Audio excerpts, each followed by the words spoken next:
ইমাম সাহেবদের কাছে সবসময় মুসল্লিরা এমন একটি ওজিফার কথা জানতে চায় যে ওজিফা পাঠ করে দোয়া করলে আল্লাহ তাআলা তার দোয়া কবুল করবে।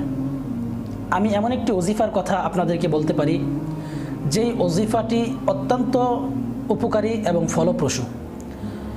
এই ওজিফাটি যদি কেউ পাঠ করে আল্লাহ তাআলার কাছে দোয়া করে, আল্লাহ তাআলা তার দোয়া কবুল করবেন ইনশাআল্লাহ।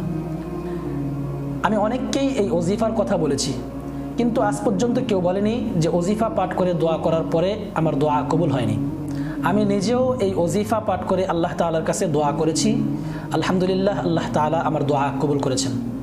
313 বার কেউ যদি আলিফ লাম মিম আল্লাহু লা ইলাহা ইল্লা হুয়াল হাইয়ুল কাইয়্যুম ইয়া ওয়াহিদ ইয়া যাল জালালি ওয়াল ইকরাম, কেউ যদি এই ওজিফা 313 বার পাঠ করে আল্লাহ তাআলার কাছে দোয়া করে, ইনশাআল্লাহ সুম্মা ইনশাআল্লাহ আল্লাহ তাআলা তার দোয়াকে কবুল করবেন বলে আমি আশাবাদী।